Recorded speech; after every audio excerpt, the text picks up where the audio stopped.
امکان نمبر 1 کیا ہے؟ ابھی عالم اسلام کا ایک سالڈ بلاک ہے جو یہودی ورلڈ آرڈر کی نگاہوں میں کھٹک رہا ہے۔ میں کھٹکتا ہوں دل یزداں میں کانٹے کی طرح۔ اگرچہ ان کی اسٹریٹجی کیا ہے؟ ایک ایک کر کے ان کے حصے بکھرے کر کے تیا پانچا کرو۔ ابھی وہ بلاک کون سا ہے؟ ایران ہے، افغانستان ہے، پاکستان ہے اور روسی ترکستان سے آزاد ہونے والی جو ریاستیں ہیں، یہ ایک سالڈ بلاک۔ یہ عجمی مسلمان عربی نہیں، عربی گئے، یہ نوٹ کر لیجئے، اس لیے کہ عربوں کو اللہ نے فضیلت دی تھی، محمد ان میں سے تھے صلی اللہ علیہ وسلم، یہ رتبہ بلند ملا جن کو مل گیا۔ لیکن ساتھ ہی اللہ نے دھمکی بھی دے دی تھی سورہ محمد میں، ان تتولوا یستبدل قوما غیرکم، اگر تم پیٹھ دکھا دو گے اس مشن کو جو ہم نے تمہارے حوالے کیا ہے، تمہیں ہٹائیں گے، کسی اور کو لے آئیں گے۔ اور یہ بات ہو چکی ہے 13ویں صدی عیسوی میں، 1258 میں جب سقوط بغداد ہوا ہے، عربوں کے ہاتھ سے عالم اسلام کی قیادت چھین لی گئی، معذور کر دیا۔ اس کے بعد قیادت کن کے ہاتھوں میں آئی؟ ترکوں کے ہاتھ میں۔ ترکان تیموری ہندوستان میں، ترکان صفوی ایران میں، ترکان سلجوقی مڈل ایسٹ میں، اور ترکان عثمانی کا تو کہنا ہی کیا ہے، وہ ایشیا مائنر سے چل کر آپ کو معلوم ہے کہ مشرقی یورپ کا کتنا بڑا علاقہ، دی گریٹ آٹومان امپائر اس صدی کے آغاز تک قائم تھی۔ اس صدی میں عجیب عجیب معجزے ہوئے ہیں۔ گریٹ آٹومان امپائر جو 3 بر اعظموں پر محیط، نام و نشان ختم۔ The great U S S R, نام و نشان ختم۔ اب تو روس صاحب ایک ملک کی حیثیت سے رہ گئے۔ یہ اس صدی میں دو اور وقت نہیں ہے میں اور آپ کو کیا بتاؤں، اس صدی میں تو بڑے بڑے عجیب عجوبے ہوئے ہیں، بڑی بڑی 2 عظیم جنگیں ہو چکی ہیں، تیسری جو ہے سر پر کھڑی ہے، دور نہیں ہے، جس کو حدیث میں کہا گیا ہے الملحمۃ العظمی، تاریخ انسانی کی عظیم ترین جنگ، اور وہی صلیبی جنگ جس کا آغاز بوسنیا سے ہو چکا ہے۔ بہرحال اس وقت جو میں کہہ رہا تھا، ورنہ میرے پاس تو یعنی یہ کہ درد دل کہنے کے لیے وقت نہیں ہے، مجھے اپنی بات کو محدود کرنا پڑ رہا ہے، لیکن میں اب آ رہا ہوں اصل موضوع کی طرف، کہ ایک امکان تو یہ ہے کہ اس بلاک میں اسلام کا احیاء ہو، اور اس کے لیے کچھ نویدیں بھی موجود ہیں احادیث نبویہ میں۔ وہ تو آپ نے سنا ہوگا اقبال کا شعر، میرے عرب کو آئی ٹھنڈی ہوا جہاں سے، میرا وطن وہی ہے، میرا وطن وہی ہے۔ حدیث میں آتا ہے یخرج ناس من المشرق یودعون للمہدی، یعنی سلطان ہی، مشرق سے فوجیں نکلیں گی کہ جو کہ مہدی کی حکومت قائم کریں گی۔ یہ مہدی اہل تشیع کے مہدی اور ہیں، ہمارے مہدی اور ہیں۔ اہل تشیع کے عقیدے کے مطابق ان کے بعد میں امام جو روپوش ہو گئے تھے وہ امام مہدی ہیں، وہ ظاہر ہو جائیں گے، ابھی امام غائب ہیں، پھر وہ ظاہر ہو جائیں گے۔ ہمارے نزدیک یہ مہدی پیدا ہوں گے یا ہو چکے ہوں، اور یہ ہوں گے حضرت فاطمہ کی نسل ہی سے رضی اللہ تعالی عنہا، لیکن عالم عرب کے اندر پھر ایک طاقت بن کر ابھریں گے، باطل کی قوتوں کے خلاف جہاد کریں گے، لیکن ان کو مدد آئے گی 2 طرف سے، ایک زمینی مدد آئے گی مشرق سے، ایک آسمانی مدد آئے گی، عیسیٰ ابن مریم کا نزول، حضرت مسیح علیہ السلام جو زندہ آسمان پر اٹھائے گئے تھے نازل ہوں گے، اور در حقیقت ان 2 مددوں کے نتیجے میں پھر یہود کا قلعہ قمع ہوگا، اور یہی گریٹر اسرائیل ان کا گریٹر گریو یارڈ بن کر رہے گا، عظیم تر قبرستان بن کر رہے گا۔ اس کی بڑی واضح حدیثیں موجود ہیں، اس کی بڑی تفصیلی خبریں موجود ہیں، یہ احادیث کی کتب کے اندر، بدقسمتی سے ہماری اس کی طرف توجہ نہیں ہے۔ ایک تو یہ ہو سکتا ہے، اسی طریقے سے ایک اور حدیث ہے، یخرج من خراسان رایات سود، اور یہ مسلم شریف کی روایت ہے، نوٹ کیجئے گا، نہیں ترمذی شریف کی روایت ہے، یخرج من خراسان رایات سود لا یردها شیء حتی تنصب بإیلیاء۔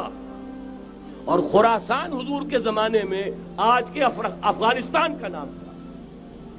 یہ افغانستان میں جو جہاد ہوا ہے، غلطیاں ہوئی ہیں اور غلطیوں کا خمیازہ بھگت رہے ہیں۔ یہ تو اللہ تعالیٰ کی سنت ہے جس میں اللہ نے صحابہ کو بھی ایگزمپٹ نہیں کیا، غلطی کی سزا دی ہے۔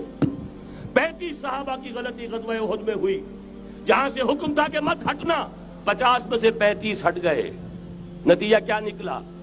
فتح شکست میں بدل گئی، 70 صحابہ شہید ہو گئے۔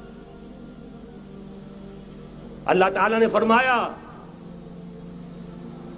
وَلَقَدْ صَدَقَكُمُ اللَّهُ وَعْدَهُ إِذْ تَحُسُّونَهُم بِإِذْنِهِ حَتَّىٰ إِذَا فَشِلْتُمْ وَتَنَازَعْتُمْ فِي الْأَمْرِ وَعَصَيْتُم مِّن بَعْدِ مَا أَرَاكُم مَّا تُحِبُّونَ۔ مسلمانوں، ہم سے گلہ نہیں کر سکتے، ہم نے اپنا وعدہ سچا کر دکھا دیا تھا جبکہ تم انہیں گاجر مولی کی طرح کاٹ رہے تھے، لیکن جب تم ڈھیلے پڑ گئے، تم نے ڈسپلن کو توڑا، تم نے اختلاف کیا تو سزا دیا۔ تو اگر صحابہ کرام رضوان اللہ تعالی علیہ مجمعین خیر الناس بعد الانبیاء، پوری نوع انسانی کے اندر انبیاء کے بعد بلند ترین انسان، اگر ان کی بھی غلطی کا خمیازہ جو ہے اللہ نے چکھایا، کیوں چکھایا؟ ضروری تھا، آئندہ کے لیے سبق ہو جائے۔ یہ وَلِيُمَحِّصَ مَا فِي قُلُوبِكُمْ، تاکہ تمہارے دلوں کے اندر اگر کہیں کوئی کھوٹ ہے اور پاک کر دیں ہم۔ اس لیے بہرحال غلطیاں ہوئی ہیں افغانستان میں، ایک امام کے ساتھ بیعت نہیں تھی، بلکہ بدقسمتی اور بڑھ کر یہ ہے بیعت کر کے توڑ دی۔ عبد الرسول سیاف صاحب کے ہاتھ پر ہمارے پاکستان کے 7 گروپ جو تھے، انہوں نے عین حرم میں بیٹھ کر بیعت کی اور پاکستان آ کر بیعت توڑ دی۔ سزا اس کی مل رہی، آپس کی خانہ جنگی یوں ہی نہیں ہو رہی، کوئی سبب ہے، لہذا یہ سزا تو ملے گی، لیکن جتنا خون یہاں پر خلوص کے ساتھ دیا گیا ہے اس کی مقدار بھی کم نہیں ہے۔ یہاں سے خیر برآمد ہوگا۔ اور دوسری بات اپنے بارے میں نوٹ کر لیجئے، یہ پاکستان، بچا کھچا Pakistan, what remains of Pakistan, یہ اصل میں ہے کیا؟ مولانا بہت خوبصورت انداز میں فرما رہے تھے، یہ 313 نہیں تھے، اسلام تھا۔ اسی طرح نوٹ کیجئے، پاکستان نہیں ہے، 4 صدیوں کی تجدیدی مساعی کا حاصل ہے۔ آپ نے کبھی نوٹ کیا ختم نبوت کے بعد اب سب سے اونچا منصب کس کا ہے؟ مجددین۔ سنن ابی داؤد کی روایت، ان اللہ یبعث فی هذه الامہ علی راس کل 100 عام من یجدد لها دینها۔ اور نوٹ کیجئے، کوئی بات ہے 1000 برس تک سارے مجدد عالم عرب میں پیدا ہوئے، جیسے ہی دوسرا 1000 سال شروع ہوا، الف ثانی کا مجدد اعظم شیخ احمد سرہندی کہاں تھا؟ صنم خانہ ہند میں حاضر ہوا۔ میں شیخ مجدد کی لحد پر، وہ خاک کے ہے زیر فلک مطلع انوار، گردن نہ جھکی جس کی جہانگیر کے آگے، جس کے نفس گرم سے ہے گرمی آرار۔ وہ پھر 12ویں صدی کا مجدد اعظم امام الہند شاہ ولی اللہ دہلوی، 13ویں صدی کا مجدد اعظم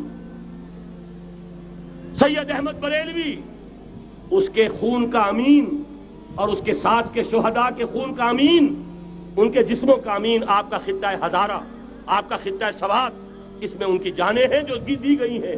اور وہ نہایت میں آپ سے عرض کر دوں، دور صحابہ کے بعد اتنا خالص اسلامی جہاد پوری مسلمان تاریخ میں نہیں ملے گا جتنا وہ تحریک شہیدین کا تھا۔ 14ویں صدی ہجری میں شیخ الہند جیسا مجاہد اعظم کہ انگریز نے گرفتار کر کے قید بھی کیا ہے، تو کہاں؟ ہندوستان میں نہیں، کہاں؟ جزیرہ سائرس، کیا نام تھا؟ مالٹا، جزیرہ مالٹا بحر روم میں۔ اقبال کے نفس سے ہے لالے کی آگ تیز، ایسے غزل سرا کو چمن سے نکال دو۔ کہیں ہندوستان کی کسی جیل میں ہوا تو شاید اس کے نفس کی گرمی ہی سے کوئی حرارت پیدا ہو جائے۔